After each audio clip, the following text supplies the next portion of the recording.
నమస్కారం అండి. గత 3 రోజులుగా బాలికా సదన్లోని అమ్మాయిలు ఇబ్బంది పడుతున్నారు, వాళ్ళు బయటికి వెళ్ళిపోతామని చెప్పేసి కొంచెం గొడవ చేస్తున్నారని చెప్పి మీడియాలోని వాటిలోని కూడా ఆ రోజు నాకు డే ఫస్ట్ని కూడా తెలిసిన తర్వాత ఇమీడియట్గా ఆ రోజు నేను అదే రోజు కలెక్టర్ గారితో అదేవిధంగా సిపి గారితో కూడా మాట్లాడడం జరిగింది.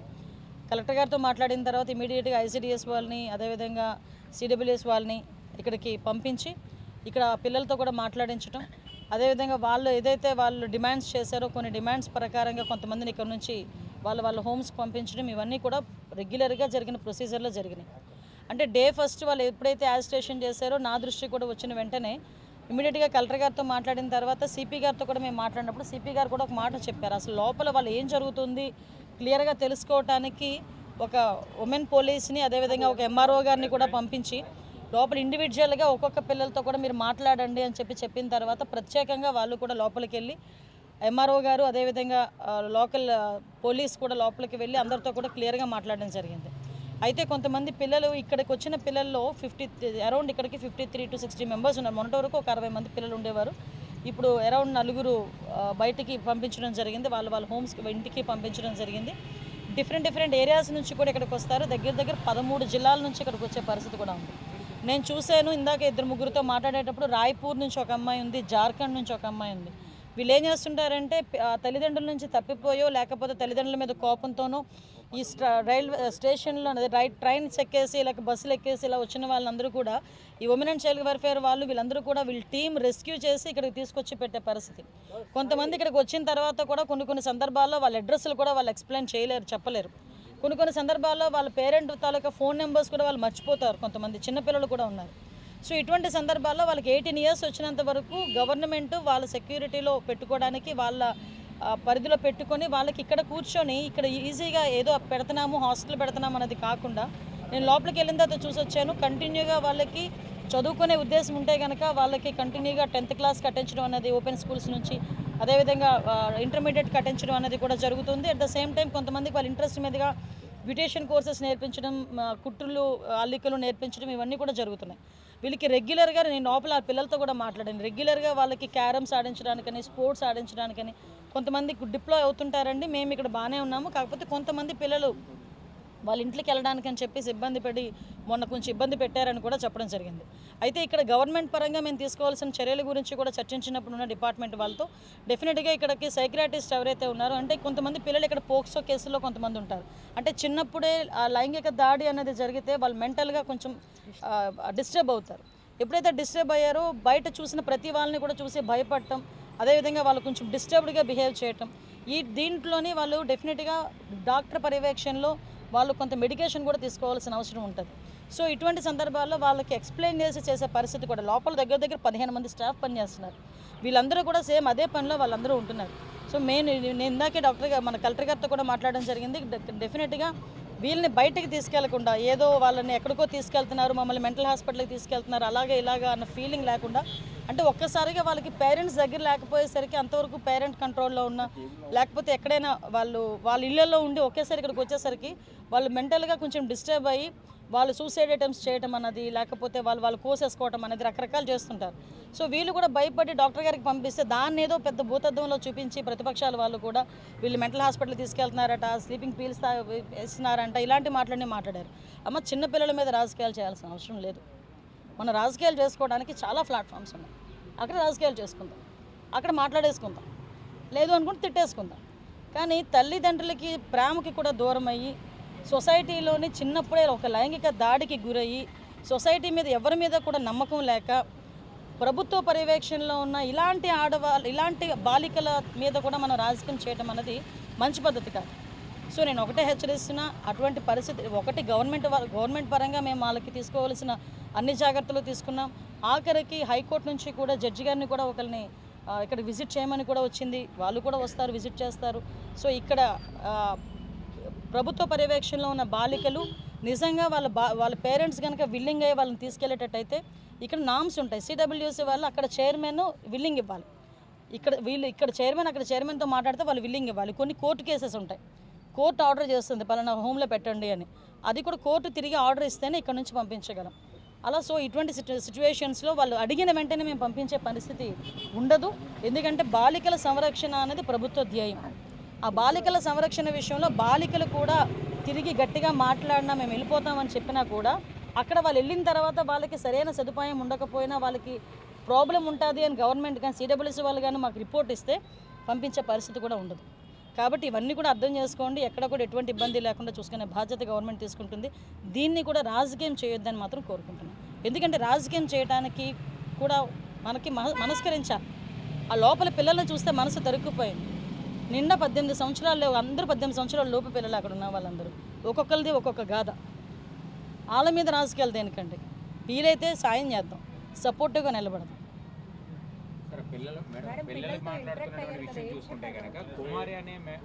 ఆవిడ ఆల్రెడీ విషయం తెలిసిందండి. ఆవిడని ఇక్కడ నుంచి పంపించడం కూడా జరిగింది. ఆవిడ ఇక్కడ అలాంటి వాళ్ళు ఎవరు లేరు. నేను మళ్ళీ వాళ్ళందరూ సపరేట్గా లోపల స్టాఫ్ అందరినీ వేరేగా కూర్చోబెట్టి ఓన్లీ పిల్లలతో నేను మాట్లాడాను. కాకపోతే ఆ విజువల్స్ అన్ని బయటకు రాకూడదు కాబట్టి మీకు ఇవ్వట్లేదు అంతే. వాళ్ళ పిల్లలు ఒకటేనండి. ఇప్పుడు పిల్లలు కొంతమంది చెప్పాను కదా, డిఫరెంట్ కేసెస్లో వస్తారు. కొంతమంది పేరెంట్స్ సపోర్ట్ ఉండదు, కొంతమంది పేరెంట్స్ కావాలని అక్కడ అంటే బయటకు పెడితే వీళ్ళు ఏమైనా ఇబ్బంది పడతారేమో అని చెప్పి కొంతమంది పేరెంట్సే దగ్గర నుండి వీళ్ళని హోమ్లో జాయిన్ చేసే పరిస్థితి. కొన్ని కేసెస్లో పోక్సో కేసెస్లు, ఒక్కొక్కరిది ఒక్కొక్క బాధ. నిజంగా కడుపు తరుక్కుపోయిందండి. కొన్ని సందర్భాల్లో పేరెంట్స్ కూడా రెస్పాండ్ అవ్వట్లేదు. 13 జిల్లాలు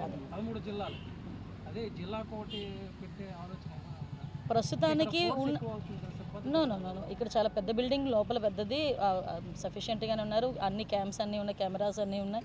ఎక్కడ కూడా ఎటువంటి ఇబ్బంది లేదు. గవర్నమెంట్ ఒకసారి అదే పరిస్థితి కావాలి అలా ఆ పరిస్థితి రాకూడదు అనుకోవాలి. హోమ్స్ అన్న పెరగకూడదు అనుకోవాలి. మనం హోమ్స్ పరిగే పరిస్థితి వచ్చింది అనుకుంటే కనుక డెఫినెట్గా మాట్లాడచ్చు. లేదండి, చూసి వచ్చాను. అదే లేదండి, ఆల్రెడీ లోపల ఎప్పుడైతే వాళ్ళ పిల్లలు ఎలాగైతే గెంతు వచ్చారో అదంతా కూడా బ్రేక్ చేశారు. ఇప్పుడు పిల్లలకి అటువంటి ప్రాబ్లం లేదు. ఈ కెమెరాస్ కూడా కొంచెం ఫిట్టింగ్ కూడా మళ్ళీ రీఇన్స్టాల్ చేశారు. సో ఎక్కడ కూడా ఇబ్బంది లేదు. నెల్లూరు జిల్లా జైలు సూపరింటెండెంట్ రాజారావు అనే ఎవరైతే ఉన్నారో సూపరింటెండెంట్ ఖైదీలకి బయట వసతులు కావాలంటే ఫోన్ పే ద్వారా తీసుకుంటారు, మందు ఆడియో బయట. డెఫినెట్గా అలాంటి పరిస్థితి ఉంటే మొన్నే చూసారండి, వైజాగ్లోని ఒక సూపరింటెండెంట్ ఇలా చేశారంటేనే ఇమీడియట్గా మేము సస్పెండ్ చేసి ఇంట్లో కూర్చోబెట్టాం. సో అటువంటి పరిస్థితులు. ఇప్పుడు విషయం ఏంటంటే వ్యవస్థ, నేను ప్రతిసారి చెప్పడం కాదు కానీ డిస్టర్బ్ అయిపోయింది మొత్తం వ్యవస్థ అంతా. దీన్ని స్టిమ్యులైన్లో పెట్టడానికి కొంచెం టైం మాకు పడుతుంది. ఇలాంటి సిచ్యువేషన్స్ ఎక్కడైనా ఉన్నా కూడా ఇమీడియట్గా మేము రెస్పాండ్ అవుతున్నాం, ఇమీడియట్గా వాళ్ళ మీద చర్యలు తీసుకుంటున్నాం. అటువంటి ఫర్దర్గా జరగకుండా కూడా మొత్తం నిఘా యంత్రాంగాన్ని మొత్తం మేము పెడుతున్నాం. హోమ్లో సెక్యూరిటీ పరంగా ఇప్పుడు అమ్మాయిలే పైకి జాబ్ చేసి వచ్చారు, బయట నుంచి కూడా లోపలికి వెళ్ళే అవకాశాలు ఉంటాయి కదా, సెక్యూరిటీ ఎలా ఉంది లోపలంతా? నేను చూసి వచ్చానండి. ఫస్ట్ నేను లోపలికి వెళ్ళిన వెంటనే అడిగింది కెమెరాస్. ఇంకో బయట నుంచి కూడా అబ్బాయిలు ఎవరైనా అంటే యాక్చువల్గా ఇది మా పోలీస్ పరిధిలోకి చల్లరాదు అండి. యాక్చువల్గా అటువంటి పరిస్థితి లేదు. ఒకవేళ అటువంటి పరిస్థితి ఉన్నా లేదు. ఎగ్జాక్ట్లీ నేను ఒకసారి డిపార్ట్మెంట్ వాళ్ళతో ఆ రోజు నేను సిపి గారితో మాట్లాడడానికి కూడా ఆవశ్యకత అందుకే వచ్చింది. అసలు సెక్యూరిటీ పరంగా చూడండి, ఉమెన్ కానిస్టేబుల్ ఎక్కడైనా మనం పెట్టాలా, అసలు పోలీస్ ప్రొటెక్షన్ ఏమైనా ఉందా లేదా. ఎప్పుడు కూడా నాకు తెలిసి ఐసీడబ్ల్యూ మీరు కూడా పోలీస్ ప్రొటెక్షన్ ఎప్పుడు ఈ డిపార్ట్మెంట్ వాళ్ళు అడగల, అవసరం ఉండదు మ్యాక్సిమం. ఇన్ కేస్ అటువంటి పరిస్థితి వస్తే కనుక కంపల్సరీగా మేము పోలీస్ ప్రొటెక్షన్.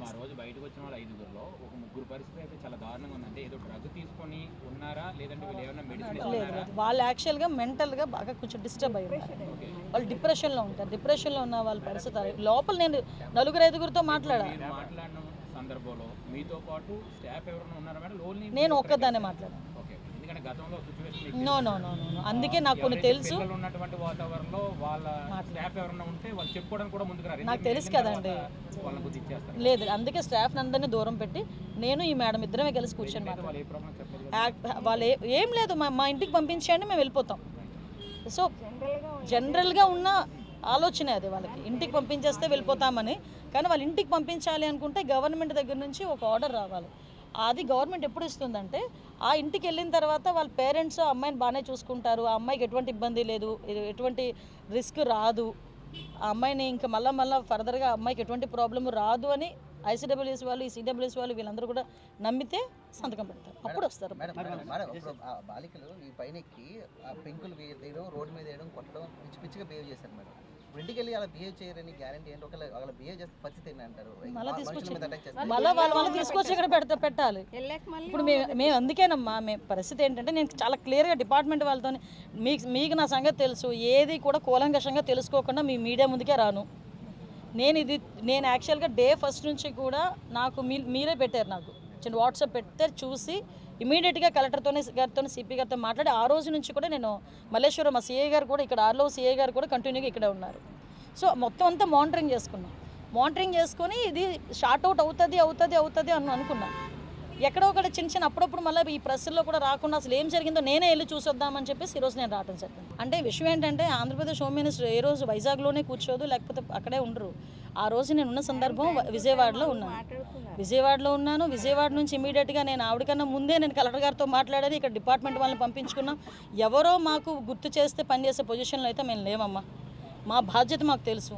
మా బాధ్యత ఎలా నిర్వర్తించాలో మా చంద్రబాబు నాయుడు గారు మాకు గైడ్లైన్స్ ఇస్తున్నారు. యాజ్ పర్ దట్ గైడ్లైన్స్ మేము పనిచేస్తున్నాము. ఎక్కడ కూడా ఇబ్బంది లేకుండా పనిచేస్తున్నాము. ఈరోజు నాకు ఇక్కడికి రావడానికి నా బాధ్యతగా నేను ఇక్కడికి వచ్చాను.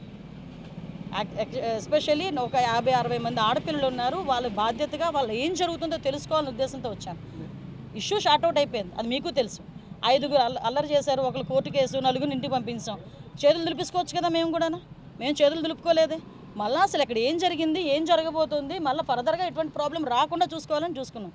నిజంగా రెడ్ బుక్ అని మాట్లాడుతున్నారు. మేము నిజంగా కనుక రెడ్ బుక్ పరిస్థితే అంటే వాళ్ళు లాస్ట్ 5 సంవత్సరాల్లో చేసిన సిచ్యువేషన్లోనే మేము చేయాలి అనుకుంటే కనుక ఈరోజు రోడ్ల మీదకి వచ్చి 6 నెలలకే మాట్లాడతారు వాళ్ళు బయటకు వచ్చి? ఒకసారి మీరే ఆలోచించండి. అసలు యాక్చువల్గా మేము బయటకు వచ్చినప్పుడు లాస్ట్ 5 years వాళ్ళు అధికారంలో ఉండేటప్పుడు పసుపు చొక్కా బయటకు వేసుకొస్తే కేసులు పెట్టారు, నా మీద అట్రాసిటీ కేసులు పెట్టారు. వీళ్ళు ఈరోజు ఏమో లా అండ్ ఆర్డర్ల గురించిను వీటి గురించి మాట్లాడుతున్నారు. ఈరోజు మీకు ఇంకొక విషయం చెప్పాలి. ఇక్కడ బాధ్యత కలిగిన హోమ్ మినిస్టర్గా నేను ఒక మాట చెప్పాలి. వీళ్ళ పరిస్థితి ఏమైపోయిందంటే వీళ్ళకి వైఎస్ఆర్ కాంగ్రెస్ పార్టీ అని ఒక ట్విట్టర్ అకౌంట్ ఉంది. అది జస్ట్ ఓపెన్ చేసి మీరైనా ఒకసారి ఓపెన్ చేసి చూడండి. అందులోని 80% ఆఫ్ పోస్టులు ఫేక్. రీసెంట్గా నందిగాంలోనే ఒక యాక్సిడెంట్లో ఒక అతను చనిపోతే ఏమని రాశారో తెలుసా? టీడీపీ నేతలు హత్య చేశారని రాశాడు. అంటే ఇటువంటి ఒక వైఎస్ఆర్సీపీ పార్టీకి సంబంధించిన అఫీషియల్ ట్విట్టర్ నుంచి నేను ఇమీడియట్గా నేను అది ఫాలో అవుతాను. క్లియర్గా చెప్తాను, నేను అది ఫాలో అవుతాను. ఎందుకంటే నన్ను ట్యాగ్ చేస్తారు వాళ్ళు. నేను చూసినప్పుడు నేను ప్రతిదీ నేను అడుగుతా, ఏంటి నిజమేనా కాదా? 80% తప్పులు. అంటే వీళ్ళు ఏంటంటే లాస్ట్ 5 సంవత్సరాలు అదే అబద్ధాలతో గడిపేశారు. ఇప్పుడు కూడా అదే పొజిషన్, వాళ్ళకి 11 సీట్స్ వచ్చిన పొజిషన్లో కూడా ఈ రోజుకి కూడా ప్రతి చిన్న విషయాన్ని కూడా రాజకీయ కోణంలో ఆలోచించి దాన్ని భూతత్వంలో చూపించి చాలా పెద్దదిగా క్రియేట్ చేసి జనాలు మభ్యపెట్టాలని చూస్తున్నారు. దయచేసి ప్రజలు కూడా అవగాహన ఉంది, ప్రజలు కూడా చదువుకున్నారు, సోషల్ మీడియాలో కూడా చాలా యాక్టివ్గా ఉన్నారు అందరూ కూడా.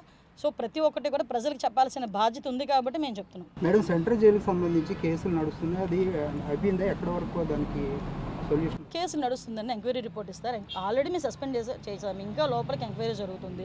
సిపి గారికి కూడా మొన్న కూడా చెప్పాను, ఒక రోజు వెళ్ళి ఒకసారి మొత్తం అంతా చెక్ చేయండి అని చెప్పాను. ఇది ఒకటే కాదండి, ఆల్ సెంట్రల్ జైల్స్ అన్నీ కూడా ప్రక్షాళన చేస్తాం. 15 రోజుల్లో రిపోర్ట్ వచ్చేస్తుంది అన్నారు.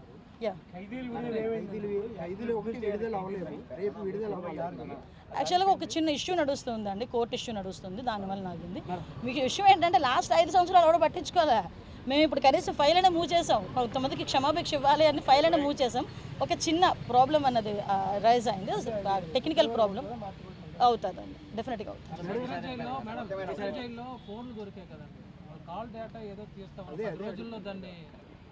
కొన్ని మాకు కూడా కొన్ని కాదండి, కొన్ని మాకు కూడా ప్రైవసీ యాంగిల్స్ ఉంటాయి. కొన్ని అన్నీ కూడా ఓపెన్గా ప్రెస్ ముందు చెప్పలేం కదా. ప్రెస్ ముందు చెప్పే రోజు వచ్చినప్పుడు డెఫినెట్గా మాట్లాడతాం. మీరు అడిగారు యాక్చువల్గా ఆ కాల్ రికార్డ్స్ ఎక్కడి నుంచి వచ్చినాయి, ఏ ఫోన్ నుంచి వచ్చినాయి, ఇవన్నీ కూడా డేటా కలెక్ట్ చేస్తున్నారు. ఇవన్నీ కూడా కూలంకషంగా ఒక మాకు అన్ని నిర్ధారణ అయిన తర్వాత అప్పుడు డిపార్ట్మెంట్ వాళ్ళు వచ్చి కూర్చొని మాట్లాడతారు. ఏమండి, తప్పు చేసినోడు రాజకీయాల్లో ఉన్నా లేకపోయినా ఆ తప్పుకి సంబంధించిన శిక్ష అనుభవించాల్సిందే. అర్థమైందా? అది తప్పు చేసిన ఎవరికైనా అర్థమవుతుంది. రాజకీయాల్లో ఉన్నా, రాజకీయాలు మానేసైనా సన్యాసం తీసేసుకున్నానని చెప్పి కాషాయం ధరించేసినా కూడా తప్పు చేశాడంటే కనుక డెఫినెట్గా శిక్ష పడాల్సిందే. మరి అతని స్వంత విషయం అంటున్నారు, లేకపోతే ఏ అర్ధరాత్రో గొడ్డలేమైనా కల్లోకి వచ్చిందో, లేకపోతే ఏదైనా ఇంటెలిజెన్స్ రిపోర్ట్స్ ఏమైనా వెళ్ళినాయో, నెక్స్ట్ టార్గెట్లని ఏమైనా వెళ్ళినాయో ఏంటో ఆయనకి తెలియాలి, మనకు తెలియదు.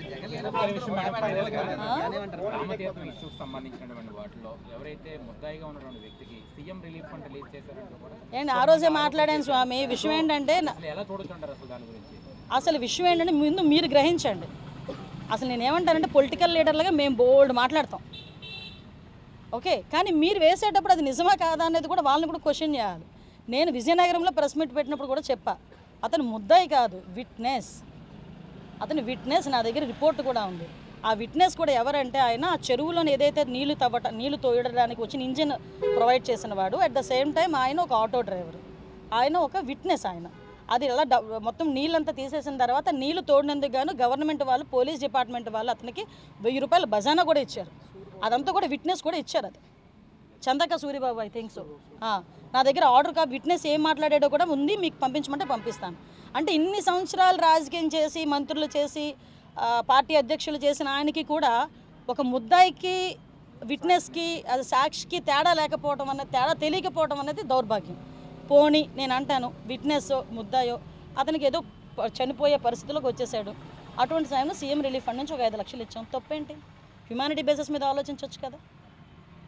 ఎన్ని లక్షల కోట్లు దోచేసుకున్న వాడినేమో కూర్చోబెట్టుకొని సీఎంని చేసుకొని లాస్ట్ 5 సంవత్సరాలు రాష్ట్రాన్ని మొత్తం దోచేసి పడేశారు. ఈరోజేమో ఒక పాపం లాస్ట్ మినిట్లో ఉండే అనారోగ్యంతో ఉన్నవాడు సీఎం రిలీఫ్ ఫండ్ పెట్టుకుంటే 5 లక్షలు ఇచ్చుకుంటే అదేదో పెద్ద నేరం కింద, భూతం కింద పెద్ద భూతద్దంలో చూపిస్తున్నారు. ఏంటది? ఆ హ్యుమానిటీ యాంగిల్ ఎందుకు పోతుంది? నిన్న కూడా అంటే వాళ్ళు బురద ఎలా జల్లుతారంటే, నిన్న దావోస్ నుంచి చంద్రబాబు నాయుడు గారు, లోకేష్ గారు వస్తే ఇక్కడ నుంచి తెగ బయటకు వచ్చి మాట్లాడుతున్నారు.